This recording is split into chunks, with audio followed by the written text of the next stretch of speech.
Good morning, everybody. This is Stephen Pugh of the Home Bible College. This is the fifth instalment in a series of small talks on the Messianic Kingdom. We're going to be looking at Psalm chapter 2, or Psalm 2 today, where the psalmist says, "Why do the heathen range and the people imagine a vain thing? The kings of the earth do set themselves, and the rulers take counsel together against the Lord and against his anointed, saying, Let us break their bands asunder and cast their cords from us. He that sitteth in the heavens shall laugh. The Lord shall have them in derision. Then he shall speak unto them in his wrath, and vex them in his sore displeasure. Yet have I set my king upon my holy hill of Zion. I will declare the decree. The Lord hath said unto me, Thou art my son.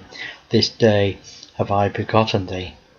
Ask of me, and I shall give thee the heathen for thine inheritance, and the uttermost parts of the earth for thy possession. Thou shalt break them with a rod of iron.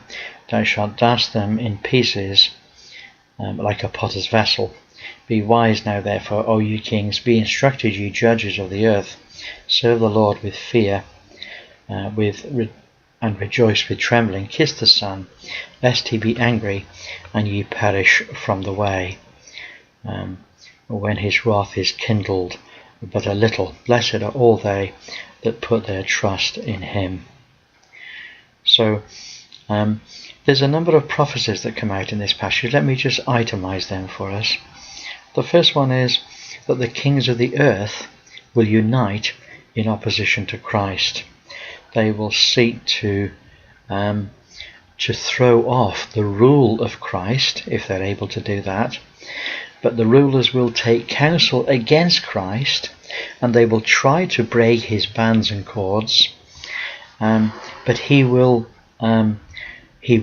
Christ will be declared by the Lord, "My Son, today have I begotten thee." Now, the concept of the only begotten Son has nothing to do with his birth, nothing to do with his origin. It has to do with his heirship. It's to do with his authority, and therefore it is him as the inheritor that he is referred to as "my son." Notice Christ will break his enemies with an iron rod, and he will destroy his enemies like a potter's vessel. And you know what a potter's vessel is? When it is struck with an iron rod, it shatters into 1,000 pieces, unable to be restored. Kings will be called upon to serve Christ and to kiss him. This is a token of affection. It's a token of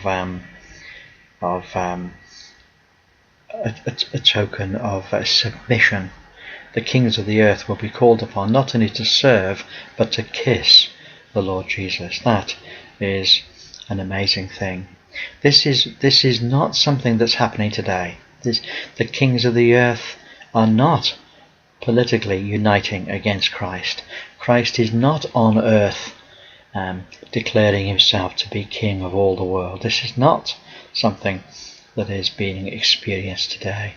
So the concept that